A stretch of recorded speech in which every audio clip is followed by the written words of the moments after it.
Parlons de la nuit.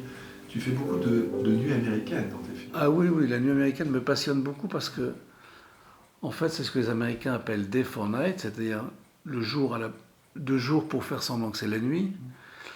Et j'ai appris des techniciens, des chefs opérateurs, comment on fait la nuit alors qu'on tourne en plein jour et que la lumière solaire nous est imposée comme une sorte de fatalité à laquelle on ne peut pas échapper. Quand on tourne en plein soleil, on ne maîtrise rien. On a beau faire venir des projecteurs des 10 kilos, on ne peut pas lutter contre la lumière du soleil. Donc la lumière est imposée. Quand on tourne la nuit, on peut faire ressortir ce qu'on veut. Quand on tourne la nuit, le cinéaste fait sa lumière. C'est là qu'il est créatif avec la lumière beaucoup plus que le jour. Par exemple, le Clivo di Monte di Roccasavella, où le personnage de Clara retrouve le personnage de David Wahlberg, est plongé dans la nuit, dans une nuit américaine, on a une grande sous-exposition, et les personnages sont vraiment dans la pénombre. Là, il n'y a pas de tricherie, on n'a pas rattrapé par de lumière, on n'en avait pas.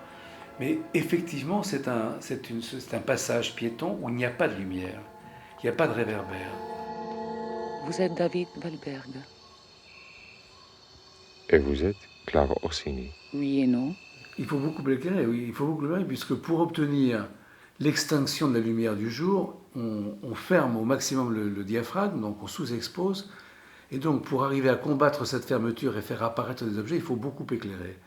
Donc la nuit américaine, elle exige des sources de lumière extrêmement puissantes. Sinon, on voit tout simplement rien. Dans ce cas-là, on sous-expose tout et on ne voit plus les personnages, on ne voit plus les accessoires importants, etc. Il se trouve aussi que la nuit américaine ne marche, quand on tourne dans des décors naturels, que si le ciel est bleu. Parce que le ciel bleu sous-exposé devient un ciel bleu nuit, comme on dit. Alors qu'un ciel blanc, un ciel nuageux, on ne l'obscurcit jamais. Le blanc reste blanc. On peut sous-exposer autant qu'on voudra. Les nuages blancs, le ciel blanc, il restera blanc. Et puis, évidemment, pour qu'une nuit américaine fonctionne, il faut que quand même des lumières subsistent. Donc la nuit américaine, c'est plutôt une nuit urbaine. Si on fait une nuit américaine dans la nature, tout va être dans le noir. S'il n'y a pas de source de lumière dans la nature, si on fait une nuit américaine dans une forêt, ça va être une forêt noire et on ne verra rien. La nuit, dans les villes, il y a toujours des lumières, il y a toujours des réverbères, il y a toujours des lumières aux fenêtres.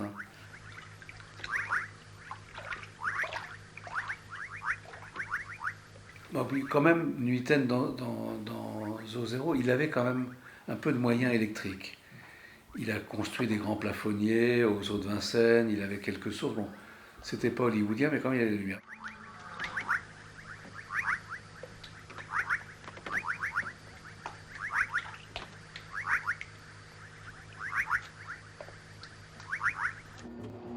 Dans Rome Roméo, au contraire, la pauvreté était vraiment totale. Donc on était dans Rome, qui n'est pas une ville comme New York où il y a des lumières partout la nuit.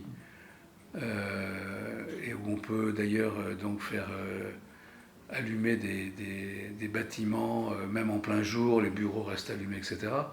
Donc ça doit être relativement facile de faire des nuits américaines à New York, mais à Rome, c'était pas évident. Donc il a fallu quand même passer par une sous-exposition massive et accepter que les scènes soient vraiment dans l'ombre.